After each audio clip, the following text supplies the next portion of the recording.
Hey guys, today is going to be a different type of video, and it's one I haven't really done before. Um, this is a story time that happened in fall of 2015, and I've been inspired by Dorian of Verbs and Altars, his story times, which is primarily just writing everything down and like narrating to you because I've tried to make this video several times over the past few years, but so much happened during that time that it was impossible for me to remember everything and in semi order of how it went. So this is completely scripted and I'm gonna have to read it to you. So I hope you enjoy. I'm gonna be titling this video My Weirdest Addiction and I guess my first psychotic episode. Apologies for the cat tail. She's right here.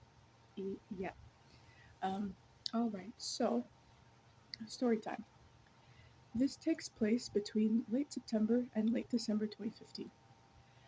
I was fresh out of high school and started my first year and placement in college in early childhood education. Things were as normal as it could possibly be. Take the bus to and from school. I had been learning the bus routes all summer, so I was fairly used to it at that point.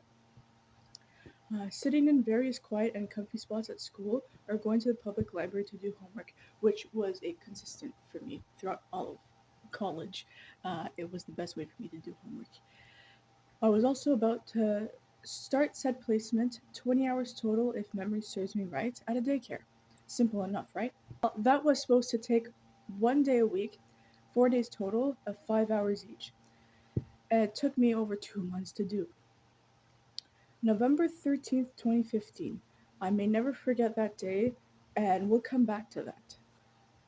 My first 5 hour day went well as could be expected from a newbie with severe anxiety. It was a normal day. I was completely fine that day, and then sometime between then and my next day there, which was the following Friday, I started getting itchy spots on my body. No big deal, happens to everyone, and the season was changing, and I do get really itchy patches all over my body, especially transitioning from summer to winter, so I wasn't too worried about it. That first week I had that itchy spell was also the week things progressed fast. The spots increased in location and severity. Within those few days, I was scratching all up and down my arms every few minutes, over clothes or under. I was scratching to blood. I had tiny bloody spots all over my arm. I took a picture of this as it was happening. If I can find it, I may put it here and maybe just censor it because there's blood in the picture. It's not a lot, but there's blood. I was waking up multiple times a night because of the itchiness. It was insane, like a sharp, stinging, burning feeling. I just used lots of caffeine to power through and started cutting things out of my daily habits. No more Fresca, that was the newest thing. Use unscented detergent. Maybe I'm having a reaction to the scent. Same with body wash, deodorant, hand soap. Could it be the clothes I'm wearing? I started using Aveeno Oat Body Wash to help soothe my skin. I tried to slather it with lotion at one point, but a tiny bit of the body lotion got into one of my open wounds, and the burning feeling from that was awful. It was horrendous. When they say for external use only, they mean it because it fucking hurts. Anyways, my second placement day or third, they saw my constant scratching and the red dots on my arms. It's not chicken pox, but because I didn't know what was going on, they kicked me out. I was not allowed to get to set foot in the daycare before they at least had a doctor's note saying what was wrong, and ensuring I wasn't contagious. Fair enough. I had been to the clinic already while waiting to see my doctor to see what in God's name was happening. They had no clue. Clearly, it's a bad allergic reaction, but to what? No one knew. Cut out all new foods and beverages I may have introduced over the past month. No scented products. Take antihistamines. Use lotion. Keep areas clean. And the Aveeno body wash. I woke up one morning with blood smeared all over my arm from scratching in my sleep. I was waking up from the pain of scratching so much I couldn't concentrate in class from fatigue and, well, the now constant itching I was feeling, now including my legs and back. My mom was done work early on Tuesdays around 6 p.m. The same day I had a class that went until 7 p.m. I could have gone to all the clinics by myself, but she wanted to come to see what was going on, and I think we only had one car, but I could be wrong. My memory with this is very all over the place. So I started missing my last class on Tuesdays so that I could go to the clinic because clinics aren't open until late, and that class, like I said, ran till 7. Some of the clinics close at 7, some at 8, some at 9. So I told my professor to go to the clinic. One night, one of my toes joined the equation. I came down to the kitchen, sat on the floor, and cried. This had been going on for at least 2, maybe 3 weeks, um, all day, every day, and now was just getting worse. I expressed I couldn't keep going much longer or I would try to end it. And this sounds like an exaggeration of like, oh, it's only been 2 or 3 weeks. All day, every day, and it happened out of nowhere. And Claritin wasn't offering relief. Benadryl wasn't offering relief. No other antihistamines was offering any kind of relief. And I was drinking coffee and any caffeinated drink like crazy at that point just to get through my school day because I was in college full time. Fortunately, I didn't have a job at that time. I don't know how I would have been able to survive that, but yeah. So, yeah, saying like I was ready to end it at that point after 3 weeks sounds dramatic, but it was awful, especially considering, like I said, happened out of nowhere, and I didn't know I was causing it, and it was only getting worse. I was brought to the emergency room the next day. All I remember from that visit was that they were just as stumped as us. It's absolutely an allergic reaction, and a severe one at that, but they didn't know to what. So they would call to book a biopsy appointment, I don't know why they could just do an allergy test there, but whatever. And in the meantime, medication. I was prescribed antihistamines, anti-inflammatories, and antibiotic steroids. I was already heading in a psychosis at that point. I remember being in the car while my mom went and got my prescriptions and being terrified that someone, just some random stranger, would see me and either think I've done something wrong or try to hold me hostage. I don't know why I was afraid, who or what I was afraid of, but I knew I had to make myself as least noticeable as possible. I'm sorry for my reading here. I don't have the best handwriting and struggle to read out loud, but I'm doing my best here. Um, I can't remember if I reclined my seat, hid between the seat and the dash, or just stayed like that, paranoid. The medication would be what temporarily fucked me up. Next thing I remember, I was heading to school on the bus around 7 at 7:50 a.m., sorry. I felt good. The sun was beautiful and shining. I was hungry. so I had planned on getting a juice and a muffin before my 8:30 class. As the bus entered my college's campus, I was hit with nausea, dizziness, a huge piercing headache, and an odd feeling of lethargy. I thought, no big deal, a breakfast will help. It could be the harsh sun or motion sickness, it'll be fine. I get motion sickness a lot, so I was wrong. I was growing weaker and more panicked by the minute, trying to buy my juice and muffin quickly to eat to hopefully feel better before class.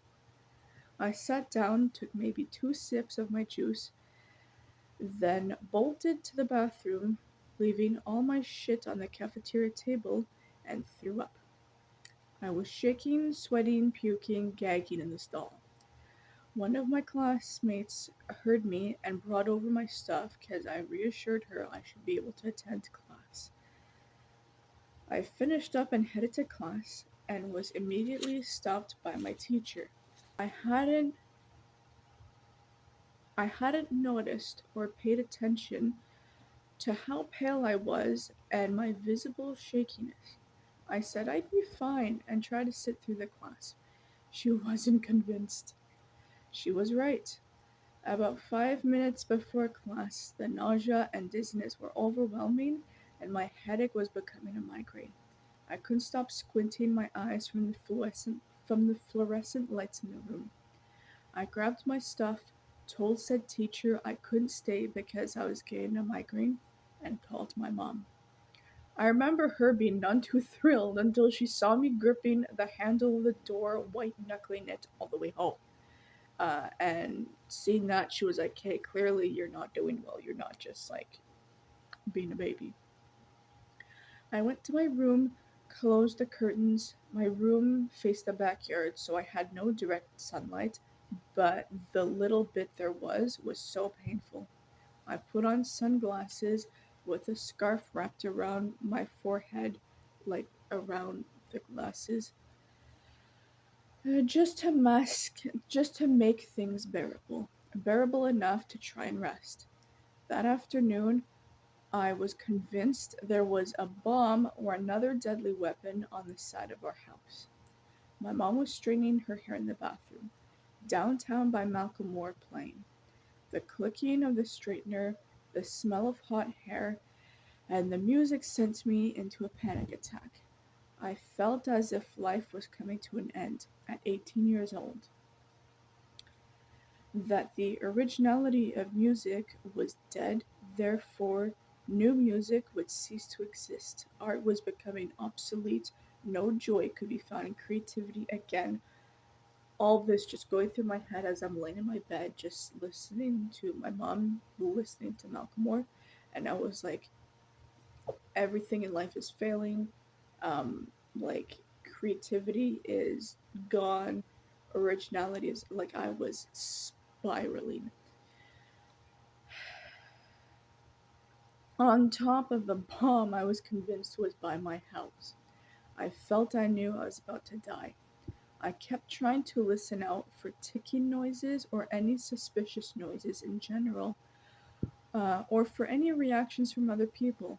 I don't know how many minutes, hours, or possibly days went with those thoughts. Safe to say, obviously nothing happened. Uh, Next thing I remember was 3 days later, still trapped in my room, needing to either drop off homework or a test to one of my teachers, but being unable to, so I sent an email with said document explaining why I wasn't dropping it off. I was just slightly too late and failed due to tardy, which fair enough. I guess that's life. She wanted to talk to me about the possibility of me failing this class entirely due to my numerous missed classes. I would end up speaking with her and showing my wounds. She needed a doctor's note and verification from other teachers to determine whether or not she'd fail me. I would end up seeing my family doctor in November, who looked at me and said it was scabies. I think he wanted a skin biopsy too, but I don't remember. I wondered if an allergy test could be useful. No, he said, it's definitely scabies. Here's two big bottles of treatment. I think it had to be done 3 or 4 times, and when I showered. I would never complete the treatment. November 13th, 2015, a Friday, I'm pretty sure. I was going to my grandparents for the weekend for a much needed break. This was the start of the end. I arrived in the evening, sleep deprived, miserable, and itchy. I made myself as comfortable as possible and chatted with my grandma. I don't know how much time passed when I went into my bag to grab something when I noticed movement on the floor. A bug near my bag. Whatever, I thought. I'll grab a tissue and get rid of it. My grandma asked me what was up. I told her, and she wanted to see what kind of bug it was. She always did that, and in this case, thank fucking God. She looked at it, had a look of holy fuck, and hopped onto Google immediately. After maybe a couple of minutes of research, of examining our caught bug and pictures shown on Google, she looked at me. She finally knew what was going on. I had bed bugs. We had caught a bed bug. All my symptoms pointed to a pretty severe allergy to these fuckers. Now the question was, how bad is it? How bad of an infestation are we talking about? I had a bedbug with me and a severe reaction to it, spanning several weeks. How bad is the infestation? All my belongings at my grandma's were immediately shoved in a black garbage bag to wash, freeze, and disinfect everything. I was given a brand new pair of underwear, a pair of socks, an unused zip up shirt, red t shirt, and leggings. That was to be my outfit for a while. Clothes my grandmother was no longer using until I could get some of my clothing back. Go into the bathroom, take off everything, and put it in another garbage bag, close it, and take a nice long shower, soap up and lather twice, full body scrub with soap and a face cloth. This is serious business. A mic drop. And the explanation to your suffering altogether. What are you doing?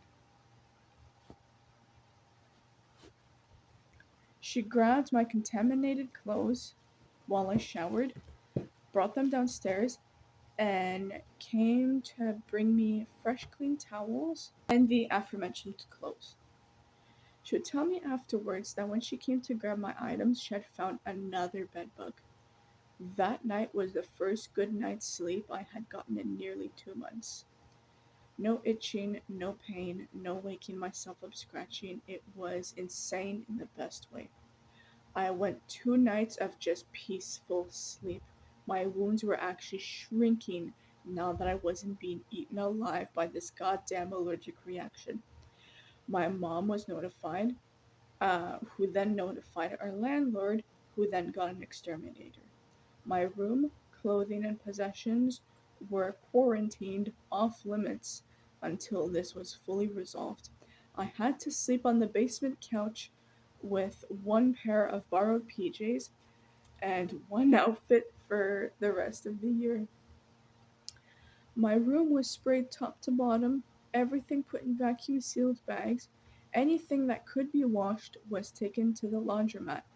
Anything that could be safely frozen in minus 18 degrees Celsius was put in our deep freeze in the bags, and like we put the stuff in a plastic bag and put it in our deep freeze.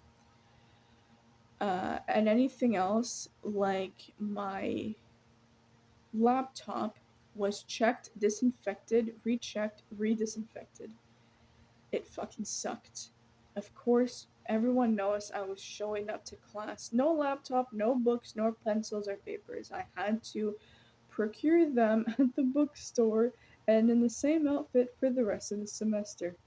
My infestation was at a 1.5 to 2 on a scale of 1 to 10. Barely anything, thank God.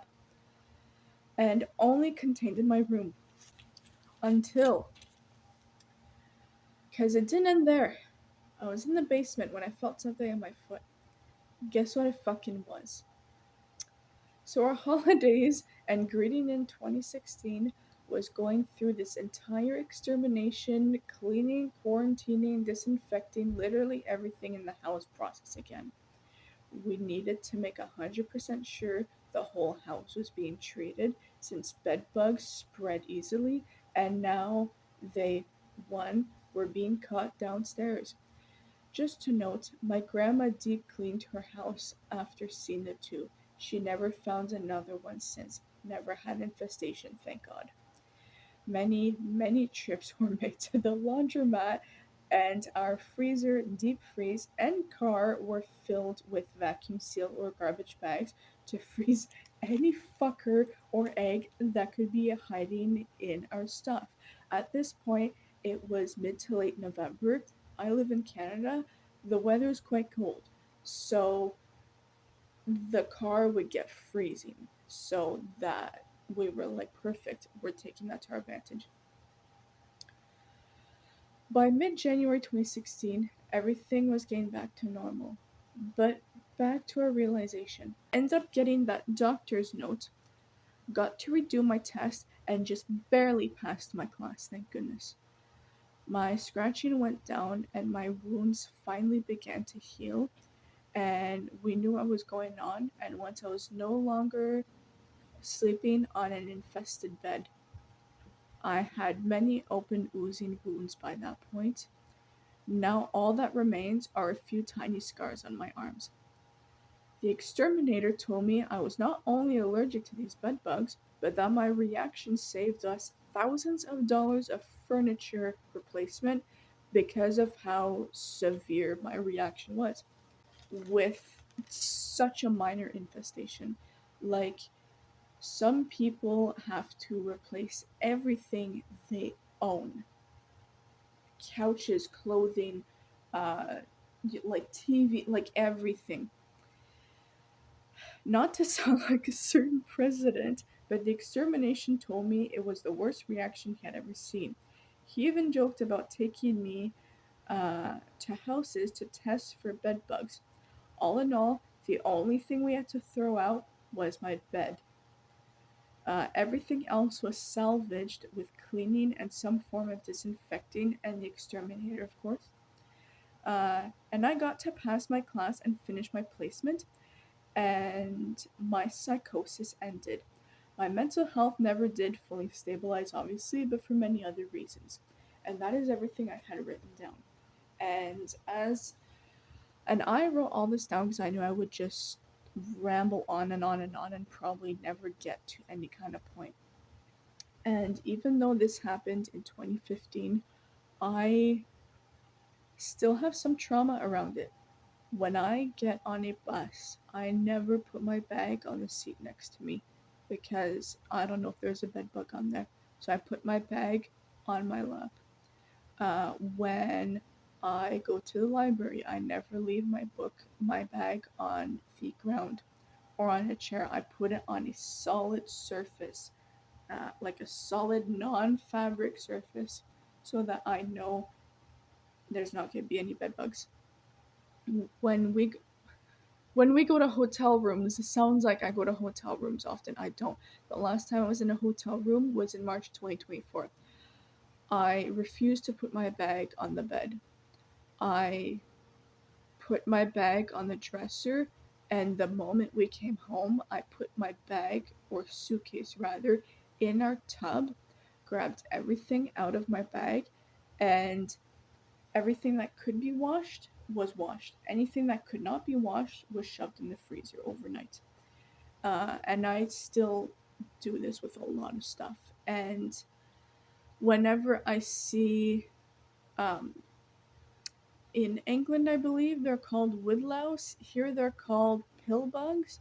I'll put a picture here. Whenever I see these guys, I freak out because they're the same color. It's not the same bug. These are harmless fuckers.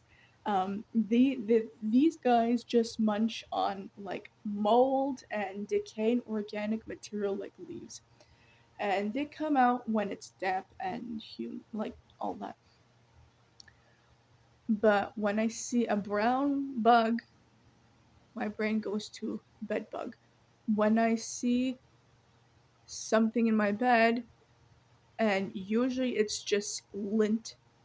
If I see lint in my bed, I start to panic because of that. To this day in 2026, I still panic from that. When I start getting itchy in bed, I start to panic from that. It it has fucked me up. But like I said, I saved us thousands of dollars of furniture replacement because, as I said, the only thing that needed to be replaced was my bed. Um, Even when we had found that one bug in the basement, the only thing we needed to replace was my bed. So we got, I got so fucking lucky. Um, and I hope to never experience that again. Um, Also, at the beginning of the story, I had said I had been drinking Fresca. I was drinking Fresca a lot um, up until that happened. I have a hard time drinking Fresca now. It's good, but it flashes me back to that, so I keep it to very, like, only once in a while. So that was my first story time video. I hope you enjoyed. I'm sorry for my speech pattern. Um,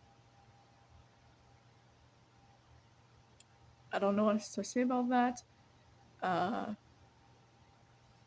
I'm not good at reading out loud, and it was hard to read my handwriting at some points.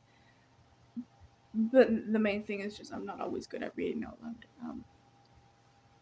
So I hope you enjoyed, and I will see you next time. Bye.